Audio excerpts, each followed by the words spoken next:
What is up, friends? I can't believe we're finally here, but BoJack Horseman has finally ended. This has been one of my absolute favorite series of all time, and with that, let's just jump into spoiler territory. And before we start, I'd love it if you hit that subscribe button, because though the show is over, I plan on continuing to analyze it until I have nothing left to say. So, with that, let's jump into it. I'll just say, right off the bat, I think the series has a very satisfying, very BoJack ending. I'm so sad that the show is over, but I'm so glad that the writers were given an opportunity to finish the story. I also think in this final season you can see what storylines would have been expanded upon had the show been given more seasons. But I think they were very effectively able to explore some of those themes and ideas in pretty concise ways. So since this is the second half of season 6, we start off with episode 9 titled Intermediate Scene Study with BoJack Horseman. This one takes place over an entire semester and focuses on BoJack's time at Wesleyan as a professor, and it comes in the aftermath of Hollyhock's conversation with Pete Repeat in New York. The episode starts with BoJack repeating his first lesson for his drama classes in the mirror. Acting is about leaving everything behind and becoming something completely new. Yeah, this sounds like a good first lesson for a drama class, but more than anything, I think this is BoJack's mantra for his new life. He's trying to leave the old BoJack behind. He wants to be something completely new. So I guess the question that this raises is BoJack acting, or has he actually changed? The episode focuses on BoJack's relationship with his drama students and showcases that he is actually a pretty great teacher. It also confirms something that I've suspected since season 3,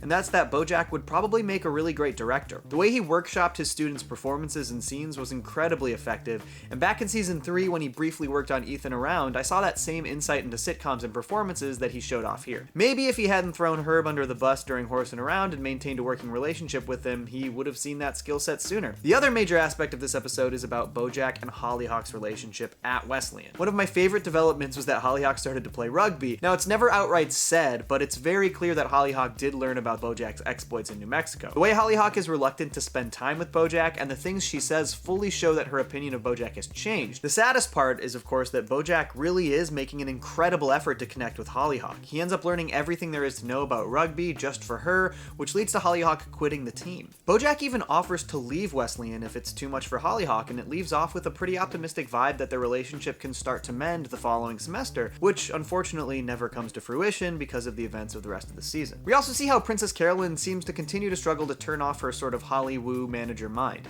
After speaking to BoJack's class, she wants to cast one of his students in projects in Hollywood, taking him from school and pushing him into the industry. While PC is obviously one of my favorite characters, this is definitely a microcosm of her biggest character flaw. She really lets the business and her success in the business override the well-being of other people sometimes. She didn't really care about what was best for this person. It was a great opportunity for her, so she took it. The episode also shows off some really cute sequences between Todd and his new girlfriend Maud, who have such a fun and silly relationship. They're both sort of juvenile in the cutest ways, and I really loved what we saw from their bond over the season. The episode ends on an absolutely heart-dropping moment. After the acting showcase ends, BoJack gets a call from Charlotte, who tells him to make Paige and Max stop bothering Penny. This was followed up by an episode called Good Damage that takes place over the same time frame as the previous episode, but focuses more on Diane, Guy, and the continuing investigation of Paige Sinclair. The episode really showcases how Diane feels better on antidepressants, but is also struggling to be productive and the person that she thinks she should be while she's on them. This one has some really incredible sketch-like animation that showcases Diane's difficulty with writing.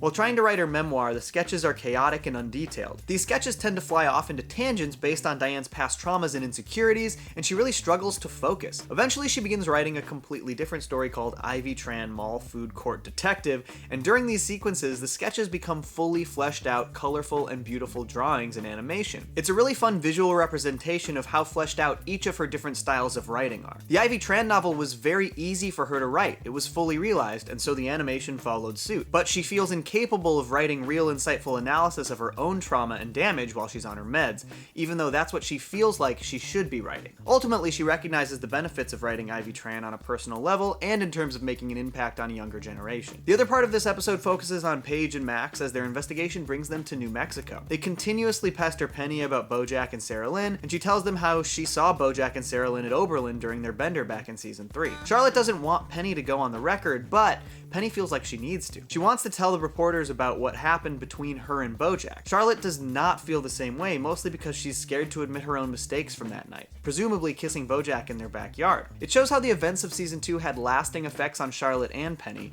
and it's a really tough and sad scene. The best scene in the episode is between Diane and PC. Princess Carolyn thinks Diane needs to continue to write Ivy Tran, but Diane feels that if she doesn't write about her trauma and her past pain, then she experienced all that pain for nothing. She needs it to be good damage. I really love and relate to this idea, but ultimately, I think that all of the damage and trauma she's experienced did lead her to become who she is. And even if her writing isn't directly about herself and her past traumas, it can still reflect those things. We all are who we are because of everything we've ever experienced. And just because what we do doesn't directly showcase our pain, it doesn't mean it isn't informed by that pain. The episode ends in the same place the first episode did, but we see that after BoJack takes the phone call with Charlotte, he faints, leaving Todd, Diane, and PC to take him back to his office. Episode 11 is called Sunk Cost and All That, and is effectively about BoJack coming clean to his friends about the events of New Mexico and attempting to determine what else the reporters could be investigating. One moment that really stood out to me was the different reactions from Diane, Todd, and PC about BoJack's New Mexico confession. PC is in full manager mode. She sees nothing wrong, no story, he didn't do anything illegal. Diane and Todd acknowledge how sketchy what BoJack did actually was. I think more than anything, this highlights the issue with Princess Carolyn and BoJack's relationship. PC has been consistently willing to overlook BoJack's wrongdoings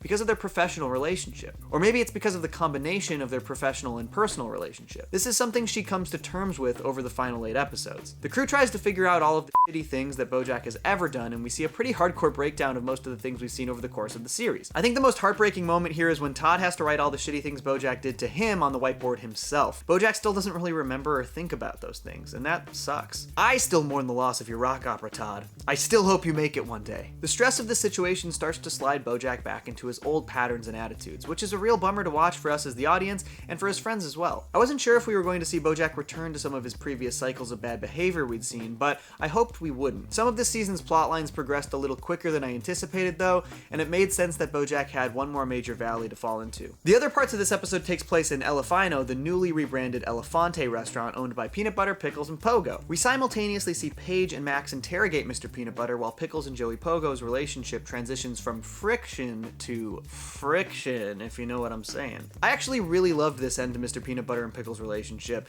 It provided space for Mr. Peanut Butter to really find himself, and Pickles was given the perfect opportunity for both her career and happiness. Meanwhile, Mr. Peanut Butter sort of ignorantly continues to give Paige and Max pertinent information about BoJack and Sarah Lynn, and after he name drops Diane, Paige calls her, leading to the crew back in Connecticut realizing what the story was about. Sarah Lynn. It was pretty painful to watch BoJack admit that he lied about the events of Sarah Lynn's death and that he provided her with the heroin that killed her. I think the best moment of the episode is when BoJack goes out to address his drama class, his last moment to relish in his new life before it all falls apart. His speech is so heartfelt and wonderful, and the camera stays on Diane and PC, who watch from his office. Their reactions are perhaps the most heartbreaking, recognizing that their friend really had moved into a better place in his life, and that his past was still going to come back to destroy that. Mr. Peanut Butter tells Paige and Max that BoJack was with Sarah Lynn when she died, and that he provided her with the heroin, something BoJack told him when he was drunk, fitting the final piece of the puzzle into place for Paige and Max. The final scene of the episode really showcases BoJack and Princess Carolyn's borderline codependent relationship. PC is almost addicted to putting out fires for BoJack. BoJack has been able to slide by with his bad behaviors, partially thanks to PC's help over the years. And I think the most profound thing BoJack says is that maybe PC's happy ending is letting BoJack go. He decides that he needs to publicly own up to everything, which was something I'd been saying needs to happen. Unfortunately, it doesn't quite go the way we'd all hope. Episode 12 is called Xerox of a Xerox and starts with the lead up to BoJack's big interview with Biscuits Braxby, where he plans to come clean about everything that happened with Sarah Lynn. During the interview, BoJack admits to some of the harshest accusations. He doesn't come off perfectly, but he does come off as empathetic. And while it went really well in the public eye, it was hard for me personally to feel good about the interview, especially given his immediate reaction to the interview afterwards. He didn't seem apologetic or remorseful. He just seemed relieved that he was seemingly going to be let off the hook. After BoJack's interview, he's given an opportunity to do another sit down with Biscuits and talk through some other stuff in a part 2. This was a brutal sequence where we as an audience learned some harrowing details that are hard to come to terms with. Not only does BoJack reveal to the world that he slept with Sarah Lynn back in season 1, but we learn he waited a full 17 minutes to call an ambulance to help her. There's a very good argument to be made that BoJack's fear of repercussions directly led to Sarah Lynn's death. The world also learns that Sarah Lynn got drunk on his alcohol on the set of Horsing Around when she was 10 years old, and Biscuits uses some other examples to paint a picture of BoJack as an abuser who uses power dynamics to groom young women. And while we know that this isn't and wasn't BoJack's MO when it comes to Sarah Lynn, We do know that he unfairly took advantage of power dynamics in certain relationships and situations. BoJack gets incredibly defensive and comes off really poorly in the interview. He refuses to acknowledge the truth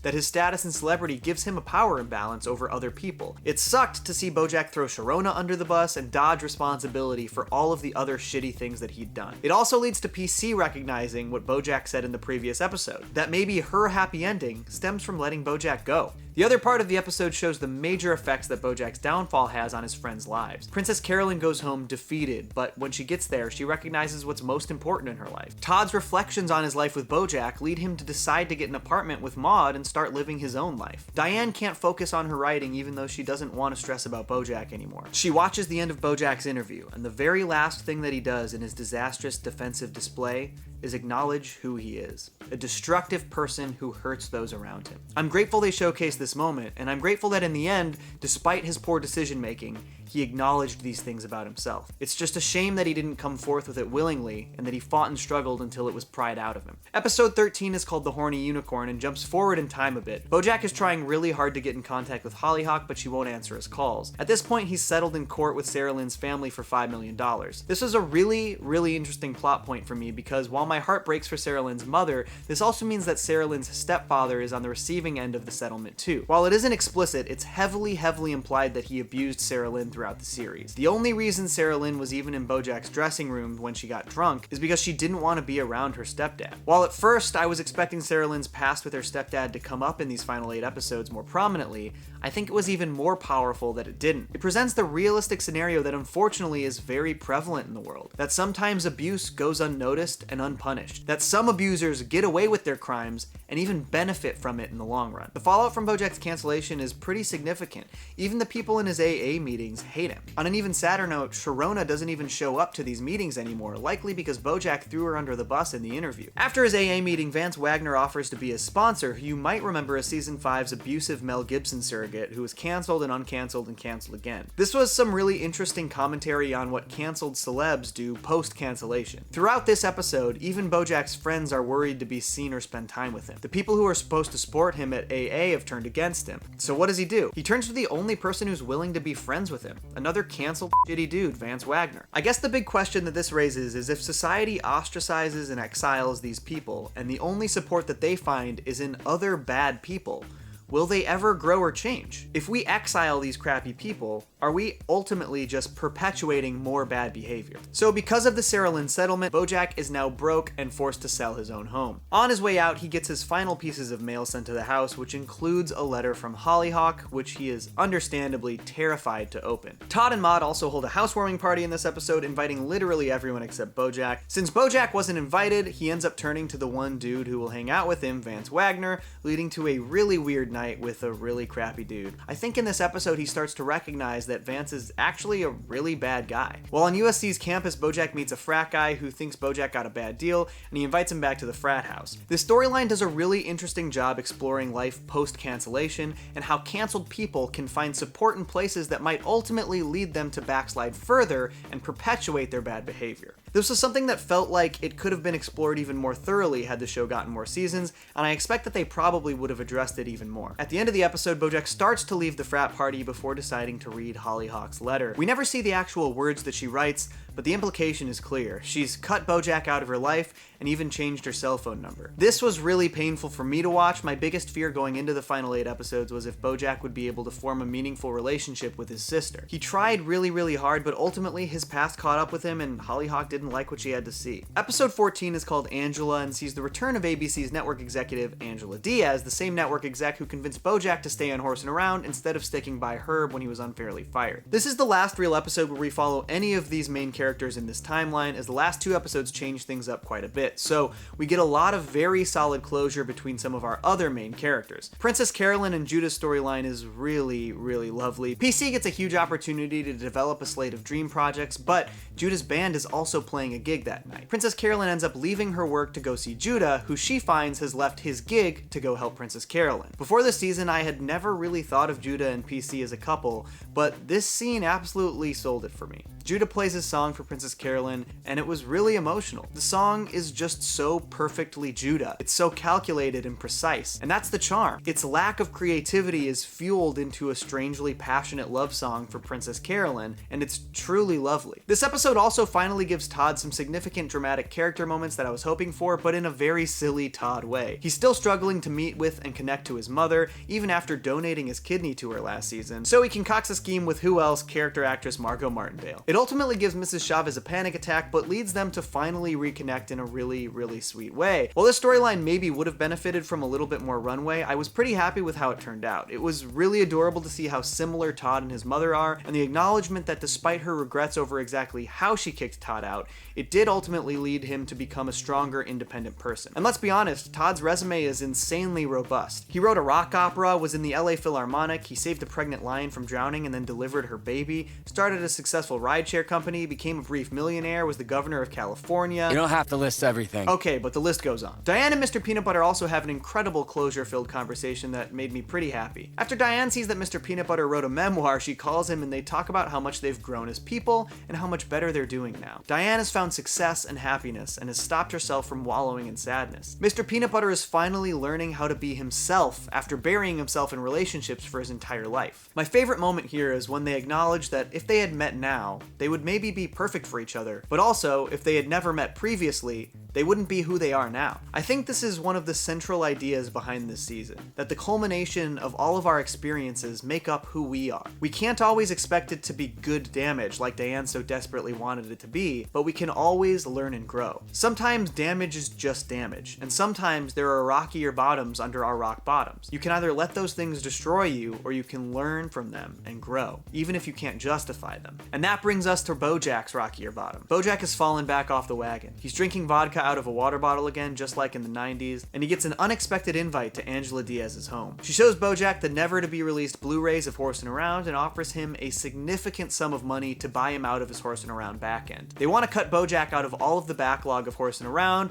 and to make the show just about the orphans. Angela and BoJack get drunk together, and Angela reveals that she was bluffing about Herb back in the 90s. BoJack, one last time, tries to blame all of his mistakes on one moment in his life that he had no control over. BoJack drunkenly drives Angela's car back to his house, forgetting he doesn't live there anymore. He breaks in, drinks some more, takes pills, and watches the Horsin' Around Blu-ray where we see his screen test with Herb. What strikes me about this sequence is just how instrumental Herb was in the success of BoJack. If it weren't for Herb's understanding and connection to BoJack, he never would have succeeded in any screen tests. It was all thanks to Herb. And I think in this last moment where we see BoJack watching the TV, he realizes this as well. And this brings us to episode 15, The View from Halfway Down. This is, without question, one of the finest episodes the series has ever produced. Kudos to Allison Taffel and the entire writing staff. This thing is just a monumental achievement. I knew what was happening the moment the episode started, and I think we were mostly meant to understand this as an audience. BoJack and a young Sarah Lynn walk up to a large house, and a younger Beatrice meets them at the door. She invites them in, and we join a group of people who have died over the course of the show. There's Beatrice, Sarah Lynn, Herb, Corduroy Jackson Jackson, Cracker Jack, and Zach Braff. They're attempting to catch a bird that flew into the house, and old superstitions claim that birds flying into a house are bad luck, and in some cases, even foreshadow death. BoJack mentions that he's even had this dream before, and we heard it mentioned back in the first part of season 6 by Dr. Champ. BoJack helps chase the bird out of the house, and then as the episode progresses, Sarah Lynn slowly gets older. The death crew sits at dinner together while tar drips from the ceiling onto BoJack. Everybody's meals directly relate to how each character died. Cracker Jack is eating rations like he did in the war. Beatrice is eating a cafeteria spread like in the old folks' home. Corduroy just has a lemon, which he typically used to jolt himself awake during autoerotic asphyxiation. Herb is eating peanuts, which he was deathly allergic to and ultimately ended up killing him after he beat cancer. Sarah Lynn is eating fast food, which was something she was denied her entire life. So to me, this is a representation of the type of life that she was denied being pushed into show business, which many people would argue killed her. Eventually, BoJack's father Butterscotch shows up, but in a nice twist, he's in the body of Secretariat, which is a really profound development. Butterscotch was never there for BoJack, and Secretariat Secretariat becomes his role model and kind of a surrogate father figure. Throughout the episode, we get more and more hints that BoJack is drowning, from the tar dripping to him spitting up the tar like water to his water tasting like chlorine, and of course the pills he was served for dinner. They move on from the dinner table to a stage and start a show to honor BoJack. First up is Sarah Lynn, and she's singing a reprise of the song Don't Stop Dancing, which was featured in season 5's 11th episode, The Showstopper. After Sarah Lynn's song, she walks through a door on stage and falls into the abyss. To the audience, it might be clear that this is all death imagery, but it takes BoJack a while to realize what's happening. Secretariat/Butterscotch reads his poem, The View from Halfway Down, which expresses the regret he felt after jumping off of the bridge. Crackerjack plays the song I Will Always Think of You on the trumpet, which is a song that was featured in the 4th season episode The Old Sugarman Place, my personal favorite episode of BoJack. While he's playing the song, Beatrice does a ribbon dance before Crackerjack jumps into the abyss himself, followed by Beatrice. BoJack looks down through the door, which has become tar, and Herb melts into it before telling BoJack